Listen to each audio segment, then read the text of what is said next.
All right, we are now on another episode of On the DELO, and my cheesy intro music always gets people that first time. And today I have my guest, Leah Huss. Good morning. Huss, everything is Huss today. Yes. So we're gonna talk a little bit about. Really, I want to talk about your life. I want to talk about your life in beer. I want to talk about your life in general. I want people to get a really good basis of who you are and what you do and why you do it. Love that. Okay. So let's start from the beginning. I believe from what I read that you guys lived in Illinois. So we both grew up in Illinois. I came out here in 1997. My mom's family actually came out here in the 50s. They were all pipe fitters, and 3 of her uncles moved to Flagstaff and then down here. So when we were kids, we used to come visit all the time, which Arizona wasn't like hot spot, right? Like it is now. Not on the radar, yeah. No. So we'd come out and spend time. And my older sister moved here 2 years before I had, and then I came out. I met my husband, who grew up 45 minutes away, and we didn't know each other. Yeah. 7 years apart. And he actually used to come over to my city for the Best Buy and whatever, because his city was smaller. So yeah, we met through beer. That's crazy. Yeah, he came out for a job at BJ's, and so that was how we met. And how long have you guys been married? 15 years. Not long enough is what he likes to say. Yeah, the 15 years. Yeah. I know, it's, God, it seems like you guys have been married a lot longer just based on what I've seen in the news and just, seeing you guys out and about and how synergetic you guys are, even at events, and, it's kind of cool. We get along, for sure. Yeah. We are definite soulmates, and it's an interesting thing because we really like to be together 24/7, which I don't think anybody can say that. Yeah. In fact, when I was selling my shares back to Papago, family members of his cautioned him that was probably not a wise idea to start a business together. Right. And for me to go down there and work and to be in the same office and share all of that time. But it works for us, and we have a tiny office that we share together, and we just genuinely like to be together. So would you say Jeff is more of like the mad scientist and you're more of like the outgoing? For sure. He doesn't love to be put in situations where he like has to talk or has to be extroverted, although he is very much an extrovert, but not under force. So if you can get him to talk about things he really wants to talk about, he's very easy. He definitely is like more of like the brain, and he likes to think and pace and like internally is busy, whereas I'm just kind of like blah. Right. Well, you say you guys get along, and that's beautiful, because I'm in that same position where I've been with my wife for 10 years, and nobody's really jumping in to get into an insurance brokerage. You know what I'm saying? And, albeit she would be a great asset to the company, but I just kind of look at her and say, there's no fucking way. We would kill each other. Right. It's not like we're creating beer and really cool stuff. And I get it. Your industry's going to obviously have a lot of challenges, and, even going back to COVID and all this stuff, I can't even imagine. Yeah. Right. And to think that was almost 3 years ago, right? Yeah. Yeah. It's all very fresh for me. And that is a whole thing too. Like I always kind of say he gets the fun stuff, to be honest. Yeah. Not that he doesn't have pressure and stress, but I have like the whole other side of it. Anything that's not the creation of the beer is basically my department. Gotcha. So anytime it comes to any of that other stuff, it's my deal. So the major stress outside of keeping everything going and keeping our workers safe, etc., that all kind of fell in my department. Yeah. So I definitely suffered a brunt of the COVID stress. Oh, I'm sure. Yeah. I'm sure. So, and we never laid anybody off. We were super proud of that. That's awesome. Kept everything at Uptown going, sold rice and beans and toilet paper out of the back alley, and all while having my daughter with us at home. So Right. You're probably selling that while Chula's selling seafood out of the back. Yeah. And it was wild. Very synergetic, sort of thing. That's what I love about localism, and we'll get more into that here in a little bit, because that's one of the reasons why you're here today. But back to you and Jeff. So did Jeff work with Doc at BJ's? Was there? Yeah. Okay. Yeah. So he went to Purdue, and then he actually got into insurance sales in Chicago and hated it. Hated it. had a degree in selling and sales management, and then decided he wanted to go to brew school. So he went to the Siebel's Doemens, which is half of the program is in Chicago and the other half is in Germany.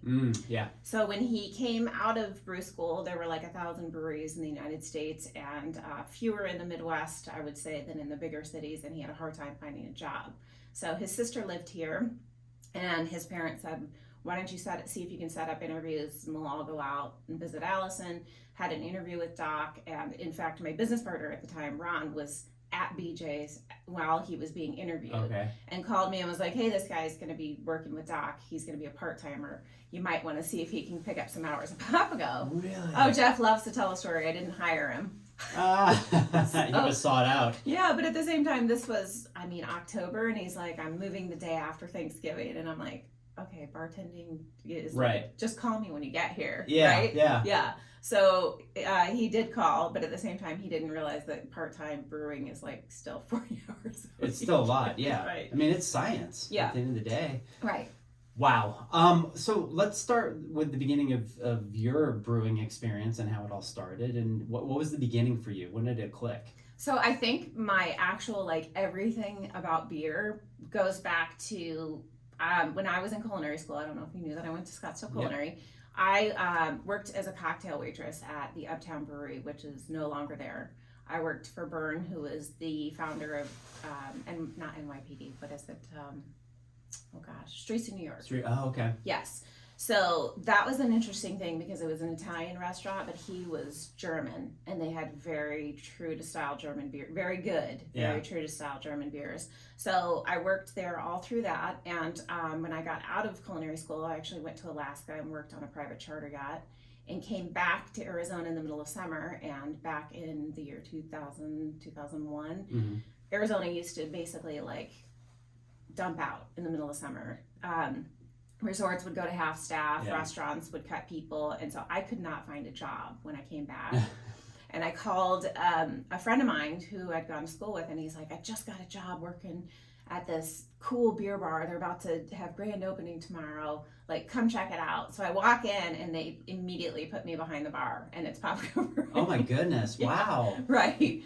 So after literally so then I think the next day was grand opening, and then 2 days later they ended up losing their manager, who was an interesting hot mess, to be honest.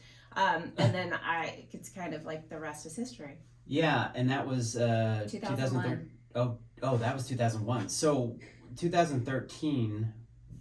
So 2013 we opened Huss. You opened Huss. Yes, 2001 I was at Papago. And so you were at Papago for what, a good decade? Yeah, so I was there. I left in 2015. Okay. So I did both Huss and Papago for a year and a half together. Oh. Yes. Okay, it's making sense now. Yeah. And then what, you're sitting there kind of just figuring out things and figuring you want to do something, you and your husband want to do something together.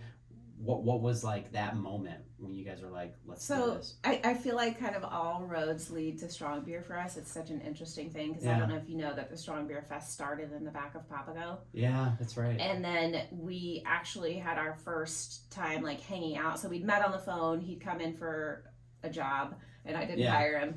But the first day that we hung out was actually at Strong Beer, and the year that we started dating. And then we had just found out we were having our daughter in January of 2010. And at Strong Beer, we kind of started talking to people, kind of coming up with this whole thing. And I was like, someone had said, who do you think one of the best brewers in Arizona was? And Jeff's like, oh, and he's naming them, and I don't know why it just triggered this thing and was like, this is time. It's time for us to kind of do our own deal. I'm here, you're there. Let's pull it together and do this. I can do everything that's not beer. Yeah, and you already knew you could do it, and you were just, and so was it not scary? I'm sure it was exciting and scary at the same time, but did you have goals as far as where you thought Huss would be, and starting to where you are now? Yeah, and it's, Jeff always is he's the one who's very trepidatious about things. I tend to jump in with both feet and hope it works. Just go for it. But also, I feel a lot of times it's blind faith. I just know. You know what I mean? I don't have that fear factor. So I grew up, my dad's a contractor. and we moved all the time. And so you and I talked about this weekend. I love and thrive in change. Right. And so I tend to create a lot of change and actual chaos. Yeah. Because I like that. And so, so when we first started talking about it, and in fact, we actually had a business partner when we first had the idea and the concept of Huss. And his idea was to go in a different direction. And I think we looked at every cool building in Phoenix that was not going to be able to support a brewery. So in fact, 2 of the culinary dropouts are in 2 of the spots. Oh, really? Yeah, like so many cool buildings, but would have been very expensive for a production facility. And he actually took a job and moved out of state. And when he kind of felt out of the project, it brought me very much back in. And then that's when we hit the ground running and we found the space in Tempe, which is the old Rio Salado brewery. Yeah. We had trouble finding the power and the ceiling height and, all of those things. And our building's not pretty down there. It's ugly, and it does exactly what we needed to do. And, right. But so in February of 2013, Jeff quit his job to take that on full time and actually worked in the side room of Papago. Basically, he'd leave the house when I did, and he'd sit there all day putting everything on paper and calling people and getting stuff worked out. And then we opened in August 2013. And has his day changed much from as it did in the beginning? Like, still, or is he going from store to store? Or no, so he is basically, if he had his perfect day, let me just say this, he would never be at a desk. He would never do paperwork. Right, he would never have to handle HR. He would be in the back dealing with beer, and that would be it. Well, he owns a company. Why is he doing it? Unfortunately, when you're the boss, things change, right? Yeah. And so yesterday all day he was putting in new fencing at the new space. Oh, wow. So he's very handy, which I love. That's good. Yes. And so it's definitely not as much beer as he wants it to be, but he still is every single day involved. In fact, our auger's broken, and he's there today fixing the auger. Yeah. So. Oh, how fun. I don't even know what that means, but that sounds like fun. In the rain. So tell me a little bit. So let's go back to Strong Beer. I just saw you there on Saturday, which is great. What a great festival. How over the years, how have you seen that festival just transform into like a bigger and bigger and the types of people that are coming and now being part of the quote unquote beer culture? Because my assumption is maybe a decade ago, this was a very niche sort of thing, and now I think it's more mainstream. It definitely was.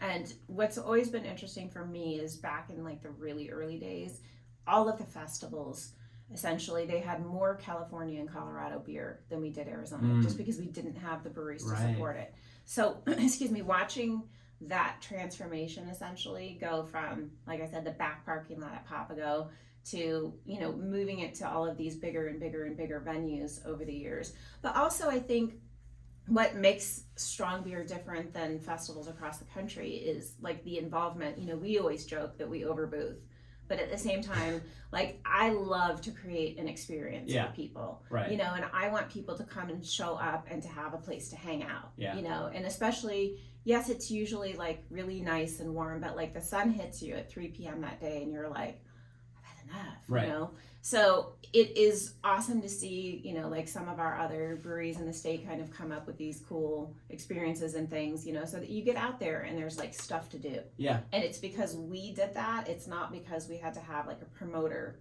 bring in entertainment. Right. In fact, we've gotten rid of, the live band that there used to be back in the day and stuff. I feel like the breweries are now creating the experience for people along with the beer. I would totally agree with that. I've been part of that festival probably going on 10 years now, and every year I see you guys are guaranteed you're going to walk in, Huss is going to have a really cool either disco, Back to the Future, cowboy or whatever the heck it is, and it's amazing and it's great. You create that environment where people want to go hang out, but now you're seeing a lot of the other breweries do it instead of just like a tent with and that's great for those guys that can only do that. Not everybody's staffed to be able to create this big aura, but there's more and more coming out there. I think was it the Beer Institute had a big setup, I think, on Saturday.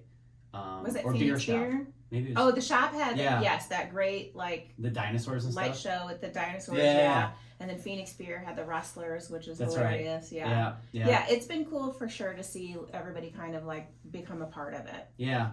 Well, while we're on the topic of festivals and things to do and this and that, one of the reasons why you're here today is because I'm a title sponsor at Devour as well. And, again, I sell insurance. I'm just an idiot that sells paper to people that, hopefully they don't need to use it, but if they do, it's there. Nobody cares.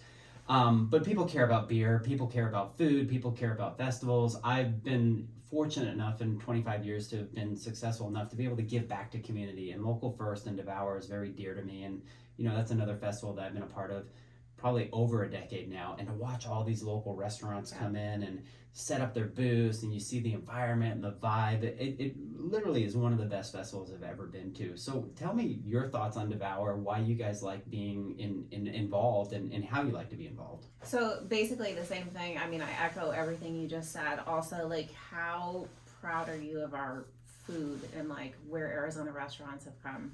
Like, we are definitely on the map now, and I don't feel like it was that way. Even with having 3 culinary schools here before, we just did not have the type of restaurants out there. Like, we are definitely competing, and all of the James Beard and everything that is going on. Also, we're very passionate about locals first. Love that. Love everything about Devoured. And our big thing is, like, it falls at this time of year, so it's cool for us because we get to take out the Senfo, which is our community beer that we collect citrus from the central Phoenix area. So we usually come up with like over 1,000 pounds of citrus, and what we don't use goes to St. Mary's. Right on. And then we end up taking the beer out to the fest, so it's like this whole full circle moment. Yeah. But yeah, I mean, it's always been such a cool thing, and like, it's not the crazy shit show that used to be Scottsdale Culinary, right? That it was more of like a drinking deal. Like, this is like, people want to go and check out. And they're paying hundreds of dollars to get it. Yeah. And it's amazing. I mean, it is definitely worth the money. Yeah, sure. yeah. And when people are sincerely just asking about, the beers and the flavors and, where you're at if they don't know about you, it's got to be almost like enthusiastic within you, because you're showing your art in that essence, as opposed to just somebody coming up with a cup and being like, fill me up. Right. Yeah. And for us, it's always that way. I mean, I had a discussion probably 6 years ago. I was on a committee with the guild, and I had another large brewery tell me, like, I needed to kind of check my mentality because we were big, because it was easy for us to take beer out. And I was like, listen, you have to remember back to like 2001, 2, 3, 4 at Papago. We had our own beers. Mm-hmm. We were buying those full price and serving them, which meant we were buying our own beer and taking it to festivals. Because I feel like still today, it's that important to have the one-on-one with people, because nobody is going to tell your story. Nobody is going to be as passionate, and no one is going to love your product as much as you do. No. Right? And so to go out and to have that, it's why we love doing any and every festival. It's not a weirdo thing that we just feel like we have to be seen. Right. We love like touching hands with people. Yeah, and it's a great atmosphere to be able to do it, and it brings in a lot of great local people that are there for the quote unquote localism. Yes. Which, I was born in Arizona, so it's very dear, to my heart. And to, like you said, to watch all these chefs and all these other people really come up into their own and to put us on the map. I mean, just having Super Bowl here, a lot of these local restaurants I know did very well because I insure a lot of them, and I'm so proud of that. Yeah. It's really cool. And even from the last Super Bowl, like, we are, it's just a different place. Everything about Arizona right now is so different, and in a very, very good way, I think. Yeah, except for the fact that, it's very, well, I don't want to say except for the fact, but when you look at summer in Arizona nowadays, it's still pretty damn hot. But I think more people are even like sticking around. Yes. I don't think you have the mass exodus of the summerers. Yeah. Right? I don't think so either. Yeah. No. I'll go into San Diego at the same time, which I'm guilty of doing in my 20s, but that's because I had other hobbies that I don't have anymore. So you have restaurants, you have food, and, a couple of your locations, right? And what tell me kind of how do you like having that aspect of it with the beer? Is that just a whole different ballgame for you? Yeah. And in fact, like, after doing the food program and kind of running that myself the whole time I was at Papago, I needed a break from it, like, very much so, which is why when we opened in Tempe at the brewery, we did no food intentionally, and I was like, and we did try food trucks, and I love a good food truck, and I understand every single part of it. It's just very hard to meet all of their, you know, like their minimums and things like that. And so very quickly that program went out the window, and it was like, this is fine. Yeah. We're doing beer, and I'm okay with it, you know. And then once we started down the path of opening Uptown, it was kind of like, all right, I think 5 years in, we're good. I'm ready for this again. But the program was like very intentional, and it was part of it was kind of held to the leasing, and that they didn't want us to open a full service restaurant. But at the same time, like, we love a shared experience. Like, I know when we go out, I have a huge family. There's 7 kids in my family, Irish Catholic, right? Oh yeah. So when we go anywhere, it's like a huge experience, and the same for my friend group. Like, it's a very shared deal. And so we sat down and we're like, what could we do that stuff could come to the table? You know, and it doesn't have to be like that. Everybody, what are you ordering? You know, go around and each person orders their thing. And that's fine for like restaurants. Yeah. We wanted it to be like community gathering space. Yeah. You know, I would have preferred no TVs. I say that to this day. I don't want any TVs in any of our spaces because I'm the person who's like, it's like a magnet to me, you know. Yeah, you're not enjoying the experience as much. I check out, right? So anyway, going back to, so that everything is kind of meant to be that way. So Uptown is a very shared deal. When we went to open downtown, even though it's a bigger full service restaurant, we kind of looked at stuff the same way and said, how can we implement this? You know, and especially if you start thinking about it, you've got, you know, this last weekend we did girls volleyball. So collegiate volleyball is apparently an insane thing because nobody knows that there are thousands and thousands and thousands of people that come to our state for these over the weekend. Right. And we just get hammered down there. And this shared menu experience thing, I think, is helpful in that, you know, so we'll have a board with like skewers and hummus and all of this stuff on it. Like, think about that in terms of a table of girls and their parents, right? So even our fish and chips, which is like our whole big deal, you know what I mean? Like, it's not a huge thing of food. It is plenty for you, but like also when it comes out, it can be like a shared thing. Yeah. So yeah, it's just part of the experience. Very much so. For the taste buds. Yeah. Along with the beer, along with the atmosphere, everything. And it's all a no-brainer to drink. Yeah. You know, to eat with beer. It's, you know. Right. And yes, that's fun, and I love that, and I love nothing more than a good beer dinner. But this is like, enjoy who you're with when you're there, and again, Papago, same thing. I mean, we've definitely implemented that very shared thing. Talking about Papago, what does it feel like to come back full circle? I needed a break. From that, and it definitely was time. Like, I was full ready, and I don't know how to say, like, I just knew, you know. I mean, there's things in journaling when I'm like, basically like screaming at the pages, like, I need a project, it's time. That's, you know, cool. Whatever. And this just came about very, I mean, to be honest with you, we always say Jeff's email and his phone are hospice. It's where emails, all emails and text messages go to die. That's awesome. So, but for some reason, he forwarded on this listing for the new Papago.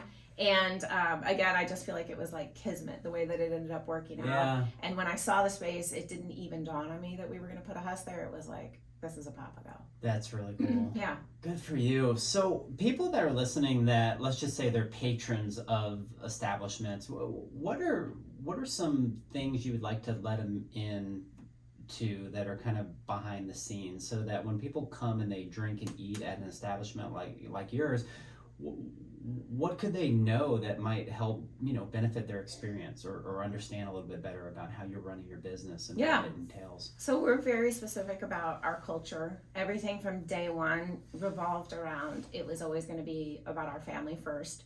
And, you know, it was only Jeff and his truck, you know, for a while, and I'd go down and run paperwork. The entire intent of the space and what, you know, sparked it and the conversation outside of strong beer was the fact that we had found out we were having our daughter, and to leave this legacy for her. And so we kind of have grown that up from there. You know, obviously coming from craft beer and seeing and bringing just about every brand that came to the state, doing a launch for them in all those years I was at Papago, I knew and saw the way that things operated, and it was kind of an interesting insight for me to be able to take that then and to start a business ground up. But you know, like, I didn't want people to like come in and work a job and then leave, you know. And there was back then this culture of, you know, specifically sales reps that you'd hire the person straight out of college for no money, right. you know, the churn and burn. Yep. And I was like, it was so personal for us. Yeah. You know, not just our name, but like we were doing this for our family. And so to sit there with someone and tell them our family story and bring them in and like really share with them, yeah, and then have them turn around and like not be there 5 minutes right. later. Yeah, it's tough. It was too much. And so I was like, how do we implement this culture where, you know, like nobody's getting up and having to go to work at 3 a.m. on New Year's Day type of a thing. Like, let's do a quality of life. Let's do a... Love it. Right. And so, you know, we definitely have all of our people at every single one of our places, their best interest at heart all the time. Yeah, and you can tell that just, I mean, anytime you see any of your employees or people that are part of it, there's just a smile on their face. They enjoy it. And sincerely, I see it a lot. Thank you. Yeah, no, and I think it would be remiss without bringing up Chip's name. Yes, you know, he's course. Not here to talk, but let's talk about him because you know he's going to listen. Yes. So, I mean, how important is he to you? Crazy important. Like, he is, I like to say, his title is basically, he's just as all things Huss. Yeah. I mean, start to finish. And he kind of was the start of our growth trajectory that, you know, I always knew that, you know, where we wanted to be and that we wanted to have growth. And I always say, you know, we wanted to be in everybody's fridge, which is generally not a decision that you make in craft beer, right? Like, you want to be like the cool kid or the, you know, like whatever. And I had been dealing so much with that beer, you know, I had run the gamut of it and had stood in front of that cooler of 450 bottled beers for 15 years and was like, what if I want the same beer over and over again at the same time? And I don't want to have to make crazy decisions. Right.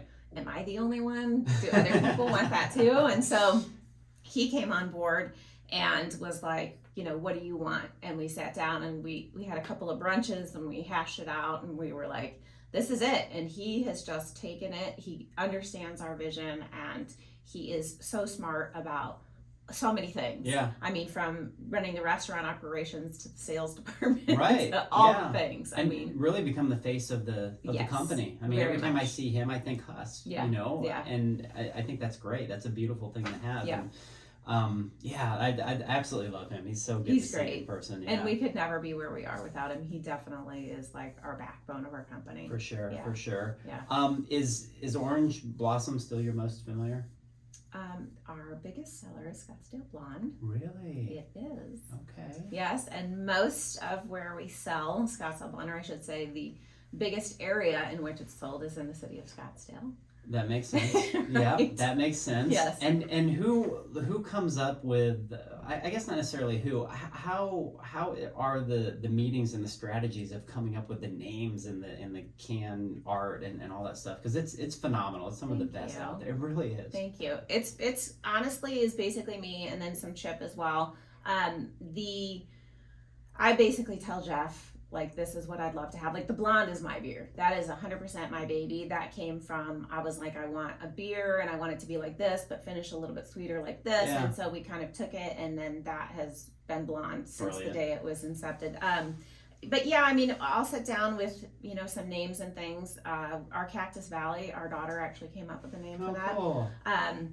It's a funny thing though. She's really mad because she called it Cactus Valley Haze. She wanted the Hopaloosa to be called that, and Chip said we're going to reserve that name, and then he called it an amber, and she's like, that's not my beer.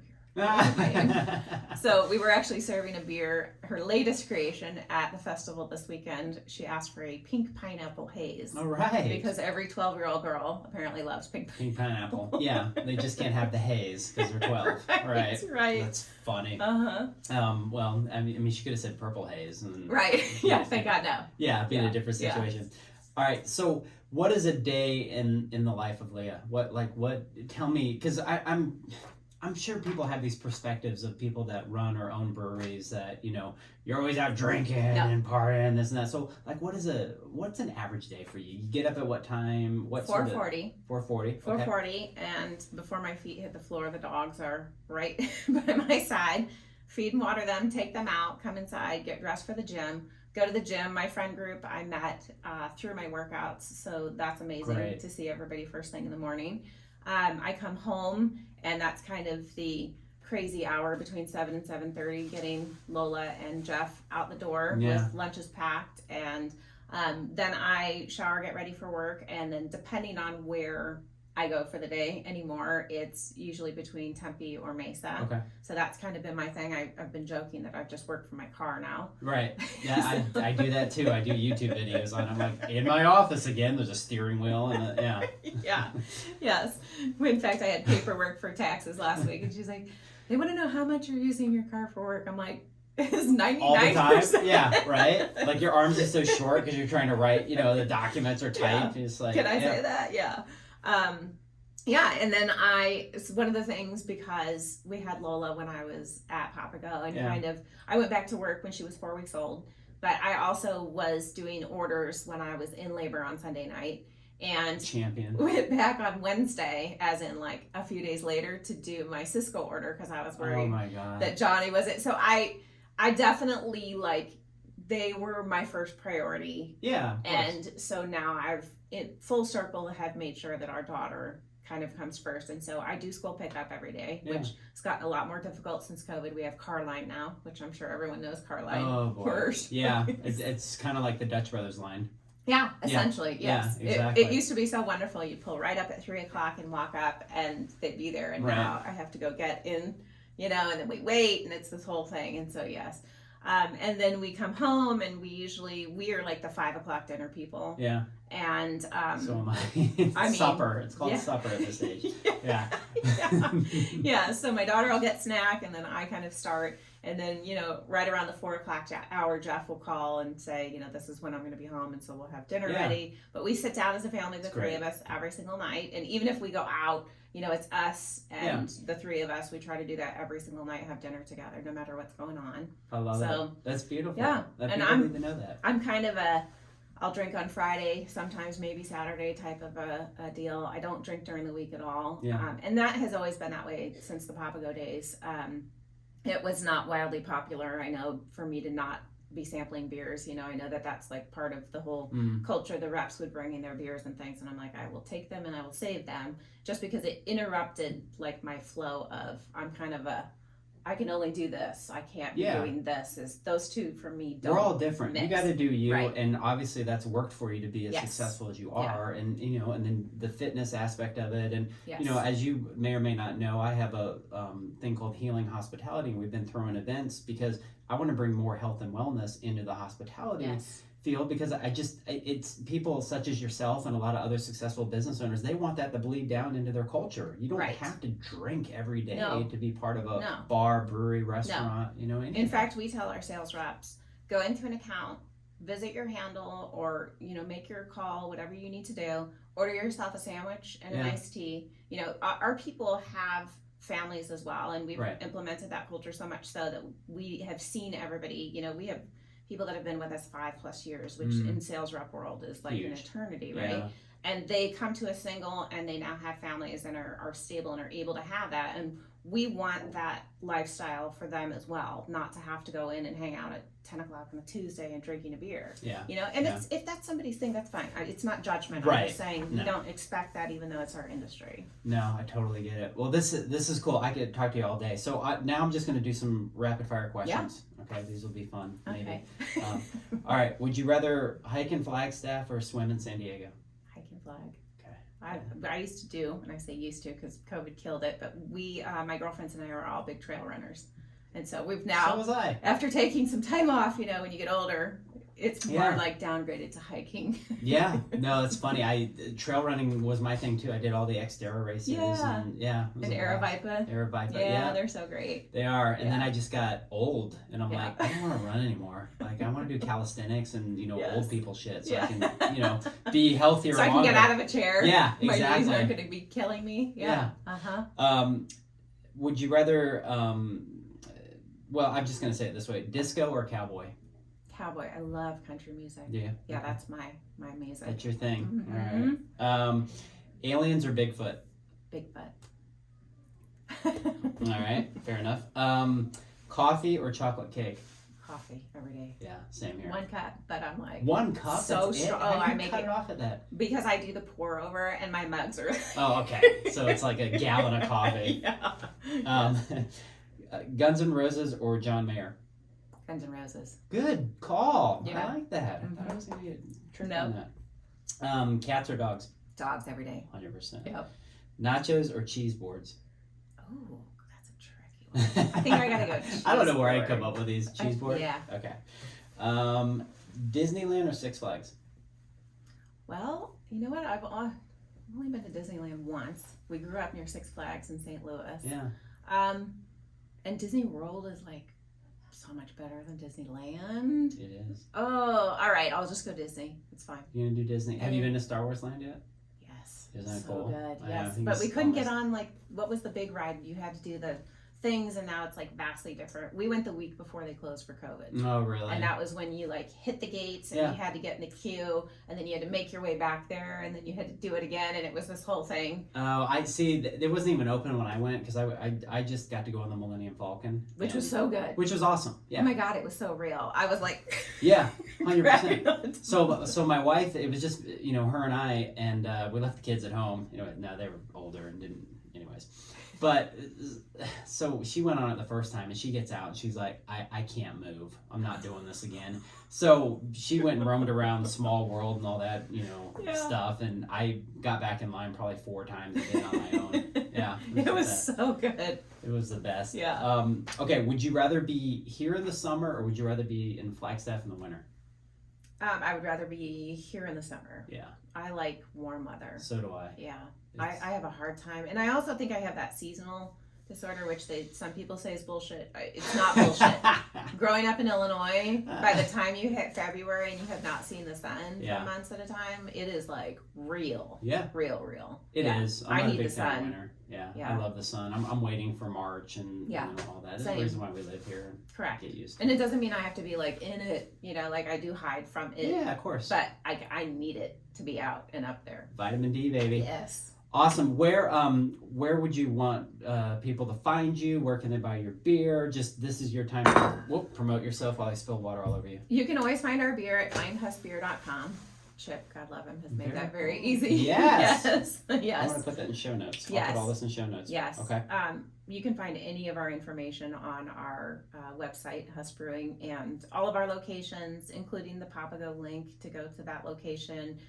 Starting on Saturday, we're going to be open for lunches down at the Mesa location. Cool. That'll be the first Cubs game. They're running a shuttle, so we'll be Love it. in it to win it with that. But yeah. Yeah, well, that's great. Well, thanks so much for Thank taking the you. time to come hang out with I me. appreciate it. You're a great conversationalist. Thank I you. love that, and you have a Thanks. bright smile, and I Thank can you. tell you just love life, and that is what life is about. It's loving it, right? Yes, So, thank you everybody for listening. Please subscribe and give us a 5-star if you get a chance, and please share. And definitely share this story because it's just great when we're able to share local people's stories and get the word out there more and more. And believe it or not, there's people that haven't heard of Huss. There's people that haven't Totally. heard of me. Yeah. It's just about really just Yep. getting that message out. So. This podcast is sponsored by myself, the DELO, and again, I hope you all have a great day, and until next time, peace out. Thank you. That was so great.